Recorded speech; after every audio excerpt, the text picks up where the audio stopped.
What are you seeing? What is the impact of COVID on the startup ecosystem? Yeah, so as you know, this is unprecedented, right? We haven't seen anything like this, at least in 100 years. And as you could, and we have so many uncertainties, right, in terms of how long is this going to last, how deep is the impact going to be, etc. And what we're seeing really is the impact really is dependent on the industry, right? At least so far. On the one hand, on the one end of the spectrum, you have industries that have been very severely impacted, right? So travel, hospitality, offline retail, to name a few. I mean, those industries are very, very severely impacted, right? If you close down all the borders, you don't have international travel. So if you're an international travel startup, that becomes very, very challenging. And then on the other end of the spectrum, you have a set of industries, it's a small number of industries that actually now have more tailwind than they had before, right? With hundreds of millions of children now in India, at home, online education, edutech has really taken off, right? I mean, it was growing pretty rapidly, but we've clearly seen a tipping point in edutech, online gaming, right? With people now having so much more time, and we're seeing time spent sort of go through the roof. Other industries, right, like work from home, collaboration tools. I mean, I think you've seen Zoom. I mean, we seem to be. I used to live on a plane. Now I actually live on Zoom. And literally there are probably 1 billion people or something living on various video conferencing products. So those kinds of industries, and then healthcare, right? If you're in sort of medical supplies or healthcare delivery, you're obviously seeing, lots of tailwind. So I think those are sort of the two ends of the spectrum, right? And then, every other industry that is in the middle, which I'd say, which is everything else, has been impacted, right? Has been impacted at some level, right? So for instance, if you're a B2B SaaS company focusing on enterprises, let's say in the US, you're not really getting meetings, right? I mean, if you're sitting in New York right now, the last thing you want to do is talk to a SaaS company. You're worried about coronavirus and so on. It really goes on, right? So if you're a DTC brand, a direct-to-consumer brand, since what is it now, 36 hours ago, right? You can't do deliveries. So all DTC brands have come to a halt, right? So I think the impact is very, very severe on some industries.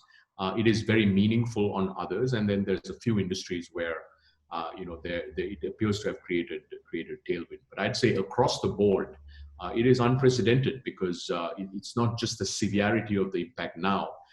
What we know in India is, it's probably going to get better. It's going to get a lot worse before it gets better. We just don't know how much worse it's going to get in terms of the healthcare crisis and so on. And most importantly, we don't know how long this is going to last, right? With financially driven downturns, global downturns, you kind of have had some sense of how long it's going to last. And here we just don't have a view of how long can this last. I think there are some startups up until a week ago that thought this was a 3-week, maybe 6-week phenomenon. I think we are over that. This is not a 1 or 2 month phenomenon, right? This is going to last for quite a while. What are some of the real practical tips, advice that you're giving to your companies, which all of us can learn from at this time?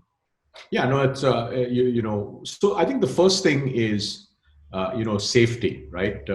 Your safety, your family's safety, and your team's safety, right? At the end of the day, because, this is a very different crisis to a normal financial downturn or even a global financial downturn, right? Financial crisis.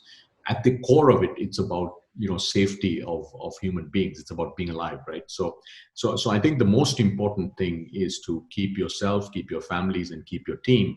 If you're running a startup, your team, if you're running a large company, could be 10,000, 100,000 people, safe, right? So I think that's the first and probably most important thing. I think the second thing is, look, with almost every single company, every single company in India for sure, and for many companies around the world now that have gone to, in India, we've gone to entirely work from home, right? Yeah. Employee engagement is very, very important, right? And this was not really in the memo that we put out, Sequoia, but what we are seeing now that, for instance, many of our startups have been working from home from between 1 week to 2.5 weeks. And what they're seeing is, look, at the end of the day, some have seen increases in productivity, some have seen, let's say 15-20% drops in productivity. But really engaging your employees is super, super critical, right? Because not only are they working from home, up until 2 days ago, they were worried about their health, their family's health, their friends' health and safety. And now there's a third dimension, right? With the lockdown, if you're locked down for 21 days, what happens if you run out of food and so on and so forth. So it's not just work. It used to be, it was all about sort of help them with their work, help them deliver, help them stay energized, help them stay happy.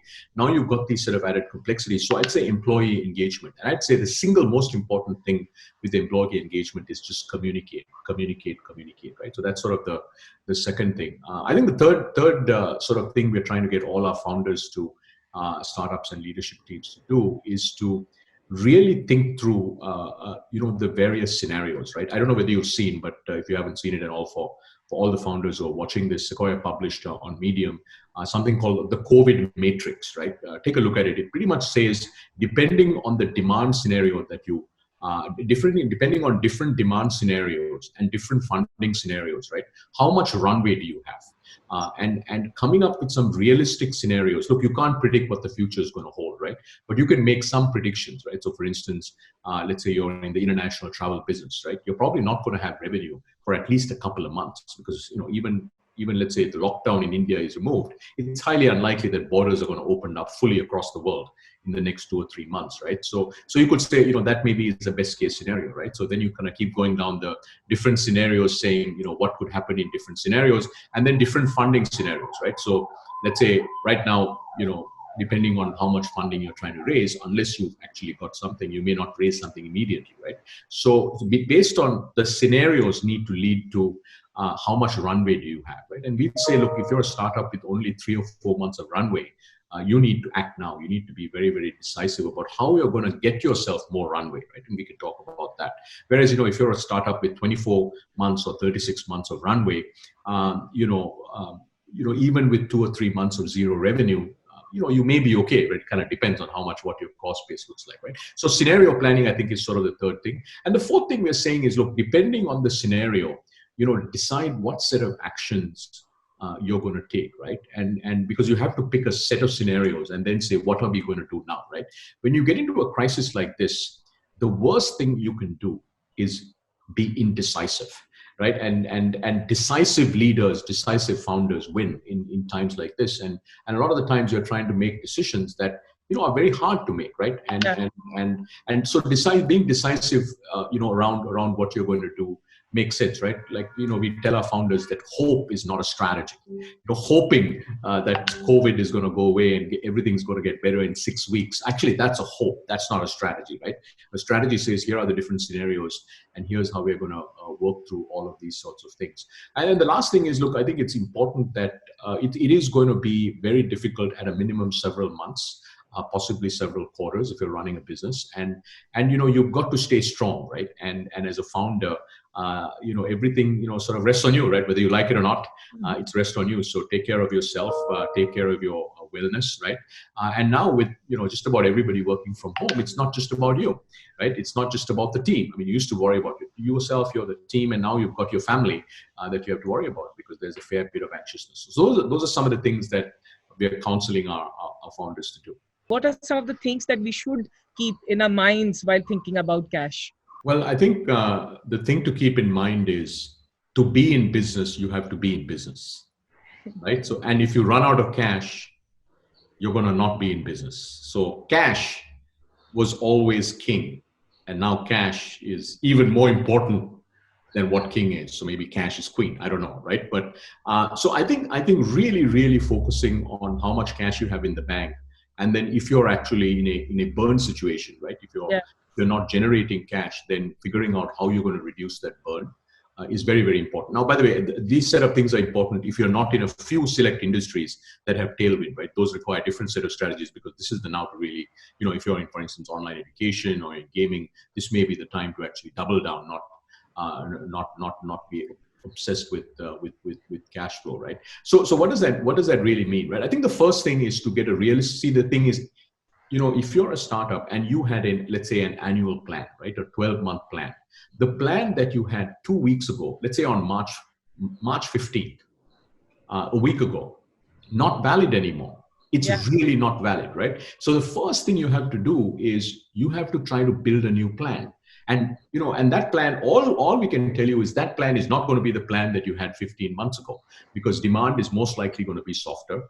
just in most verticals, in most sectors, right? It's probably going to take a long time to recover, and so on and so forth. So that's the first thing, right? You got to do is you got to get a sense of that, because that then tells you, look, the view is very simple, right? If you have 3 months of runway, try to make it 6 months. If you have 6 months of cash runway, try to make it 12 months. And if you have 12, try to make it 24 months, right? How do you actually do that? So the first thing is, if you are losing money on every order, in India, we've had a certain set of businesses that lost money on every order or every transaction. This may not be the time for that, because the less orders you do, the less burn, right? So just be thoughtful about things like discounts and cashbacks and all of those kinds of things. Now, all of that has actually had started slowing over the last 6 months. I think we're going to put that now in the coffin, right? Because this is not the time to be losing money on every order. So that's on the revenue side. And the second thing is, really try to figure out, like, to the extent there's a market for what you're doing, right? Now, obviously, if it's offline retail, there are no sales unless you're in grocery or pharmacy. So then you can't really do much about it. But even if you're, let's say, a retailer, right? At some point, last mile logistics will get opened up for e-commerce. And then maybe this is the time to double down e-commerce. So I think of that as, think about changes that you want to make to your strategy, right? Think about changes that you want to make to your narrative, right? So if you're a B2B company, having a sort of a nice to have product, this is not the time for that. You need to have must have. What are most companies going to focus on? They're going to focus on cost reduction. So if you can show that your products or solutions can help reduce costs, that's very, very important, right? Third thing is, take a really almost a zero-based look at all cost. So one of the things that, I believe is there's no such thing as fixed cost, right? People used to think that fixed costs were things like rents, things like leases, things like software licensing, things like wages, right? These are all fixed costs. When you get into a scenario like this, an environment like this, there is no fixed cost, right? You should be renegotiating all your leases, right? You should be shutting down sites that you have maybe that are not profitable or that are not going to be viable or you don't think are going to return, right? You should renegotiate every contract that you have, because, by the way, everybody else is going to renegotiate the contract they have with you, right? So keep that in mind. I had one of my B2B SaaS founders ask me, hey, look, a couple of our customers are asking for discounts. I said, look, it's great they're asking for discounts as opposed to canceling your contracts, because when you get into situations like that, that could happen, right? So so no such thing as fixed costs. So look at every single item, right? And then look at all your variable costs and say, this is the time to really, really be very, very prudent, right? So I'd say, get a realistic view of demand.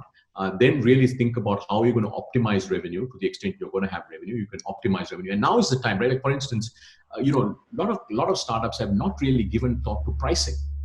Yeah. Now is the time to really be very, very thoughtful about pricing, right? Because every dollar here, this way or that way, is really going to matter, right? Now is the time to give thought to which segments. So, for instance, if you're a SaaS company selling to different verticals, right? You should be focusing a lot more energy, refocusing your sales teams on verticals that are growing, right? EdTech, gaming, online grocery, things like, industries like that, like healthcare. You should be focusing on those industries because they're actually going to grow faster than they used to be growing before. Whereas some of your other verticals, won't be as close, right? And probably the last thing I'd say is stay very close to your customers, right? So, for instance, I still see some online ads that are trying to get me to buy things. I mean, seriously, like, we're on lockdown as a nation. I mean, if you're spending money on advertising trying to get me to buy things, that's probably the worst idea I've seen right now, right? How are you going to get it to me, right? Your warehouse is shut down. Nobody's going to deliver. It's not in the essential services list. But more important than that, Shradha, is the fact that this is the time to show empathy to your customers, consumers, right? This is the time to engage them, not by trying to sell them more things, by actually showing that you care. And look, great brands care about their consumers, right? And their customers. They genuinely care about their customers. So this is the time to really engage them, not with advertising that is, focused on buy X, Y, or Z, but show them that you care, right? Get them engaged. Look, think about it. We have billions of people now who are working from home or sitting at home. They can't go out. They will not go out. Their time spent on the internet has gone out dramatically. Every single nanosecond, they're trying to find something interesting to do. I would love to engage online in interesting ways, right? To engage with my brands, right? Think about it. If you're even a brand that has, let's say, 300 customers, why don't you do something online where you invite all 300 of these users or consumers, let's say you're a D2C brand, right?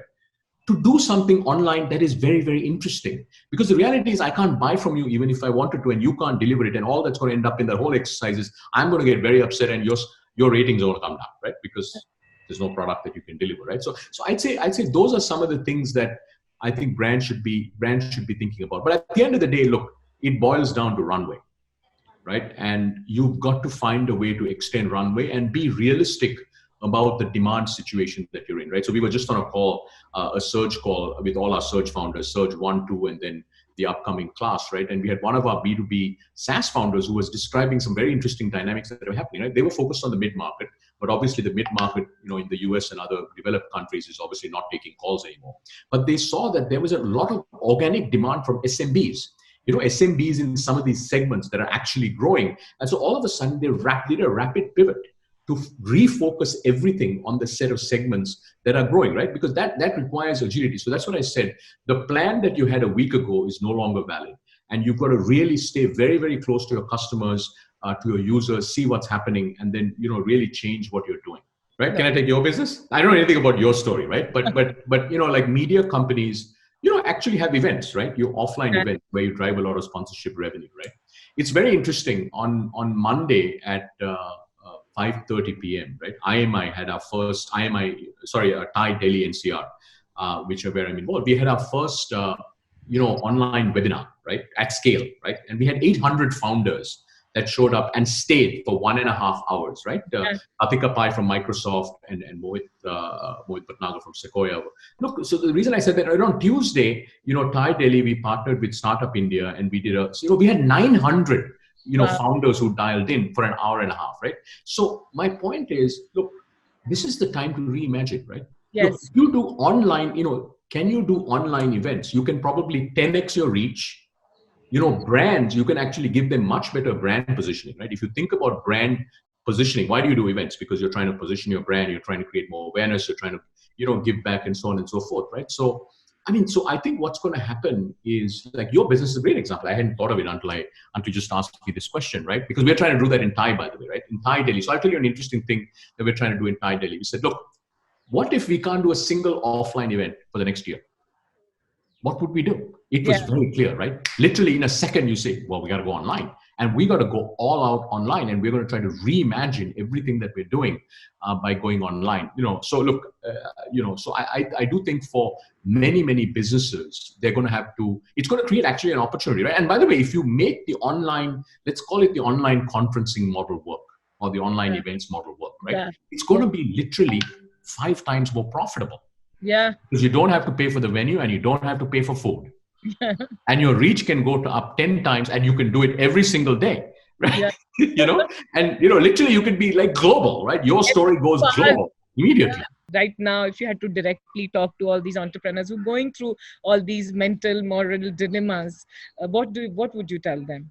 Yeah, so I think first and foremost, it is a very, very difficult period, right? And look, I think the only thing I can tell you is nobody in the world has gone through something like this for the last 100 years, right? And the only reason I'm saying 100 years is maybe before that, you did, but there really weren't organized business the way we think about it today, right? For 100 years. So, I'm, as you can tell, I've been running businesses for a very, very long time before I joined Sequoia. I've led businesses through many, many downturns, but I haven't seen something like this, right?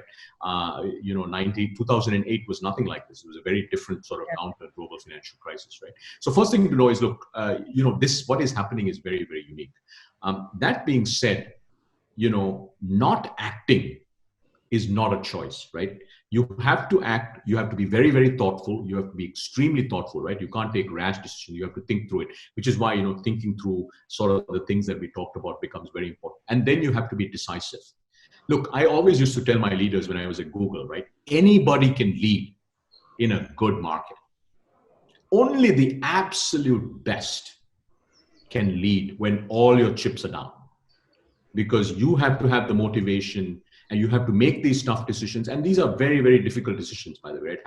Having had to do them myself over 20 years of running businesses, I've done so many of these, right? They're very, very difficult to do. And every time you do it, it's like, you just don't want to do it. But the reality is you have to do it, right? You have to do it to make sure that the business goes on. And the teams are able to thrive. Because look, this will also pass, right? All this being said, this will also pass. There's a lot of uncertainty. It's never happened before. But one thing we do know is mankind always wins. Mankind always wins, right? So we're going to get past this too. We just don't know how long it's going to take. So I think you have to do it, and you have to have the courage, right? And then what I would say is use some very basic principles. Say it like it is. Lead from the front.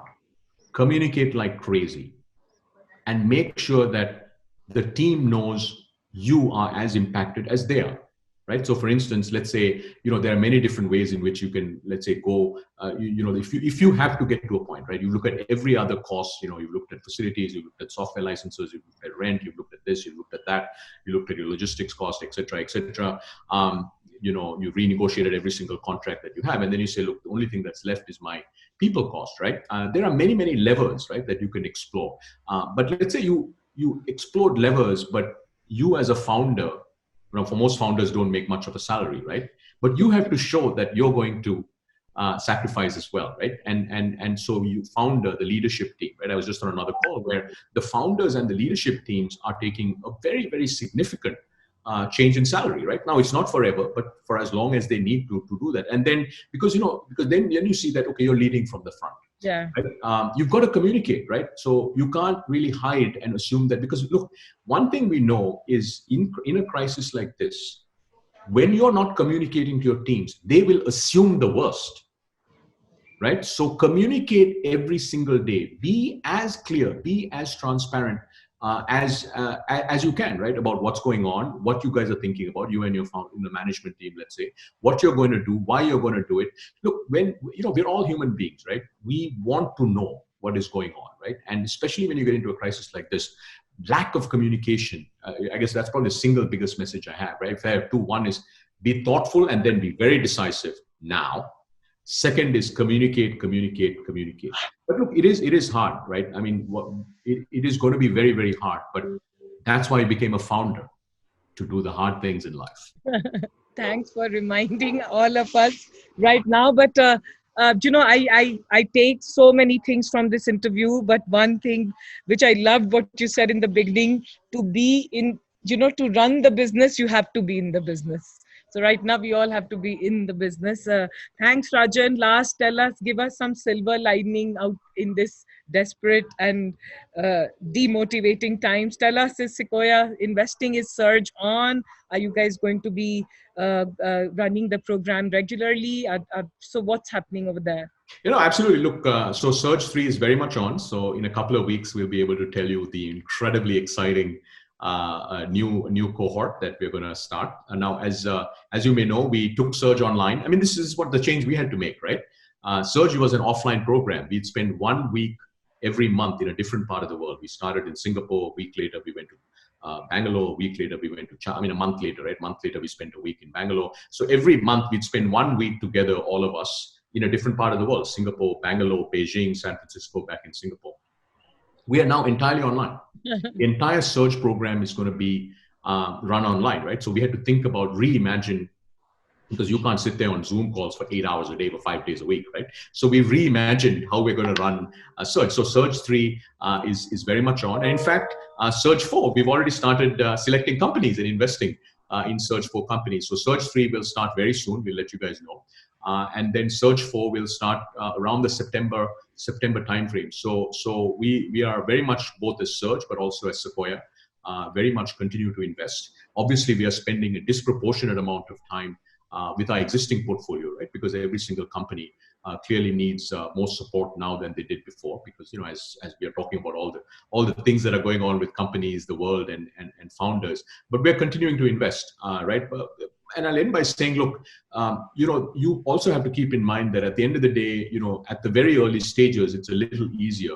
But if you're looking at very late stage, not being able to meet. I mean, at a simplistic level, we're saying, I can't come and meet you, right? So if I hadn't known you, how would I come and actually get to know, the finer details, let's say, of the founding team, and if it's an offline business, go and see facilities and things like that. So that does have an impact. But the short answer is, look, we are very much continuing to invest. We'll continue to work with our companies. And I'd say, if there was one thing I'd say when we end is, look, every company that actually makes it through, right, a startup that makes it through is literally going to be 10x stronger. You know why? Because they lived through the hardest period for 100 years, right? So think about that. And when you build that muscle, Shradha, you become invincible, right? I think we're literally in like 6 months, we're going to go from where everybody says, where are the positive unit economics? And by the way, there are enough companies in India and startups in India that have positive unit economics, right? To actually just about everybody having positive unit economics, because if you don't have positive unit economics, you may not make it through, right? So we're actually this period. If there's any one thing that you should feel good about as a founder is it's going to be really hard, and you're going to make it. You're going to be decisive, and you're going to have to stay very close to your team and do things that you may not normally do. But when you make it through, you as a founder are going to be 10x better, right? Because you live through, think about it, you're going to just lead through something the world hasn't seen for 100 years. Yeah. You're going to be much, much stronger, and your teams are going to be much stronger, and your business is going to be dramatically stronger, right? And by the way, Sequoia Investing, so Sequoia partnered with Cisco in 1987 on the, when the whole world kind of collapsed, right? And then Google and PayPal, which are two extraordinary companies, really got their mojo, after the March 2000 meltdown, because, they had to generate revenue, right? Because one of the things it encourages you to do is, free by itself may not be cool anymore, right? Because you have to figure out how to generate some revenue, unless you have a long runway, which is okay then to keep driving that. And then, you look at other companies like Airbnb, by the way, was founded in a period like this. I mean, not like this, meaning, borders were blocked and you couldn't travel, right? But Airbnb was actually founded right after the global financial crisis in 2008, and so was Stripe, right? So what we find also in these periods for those entrepreneurs who are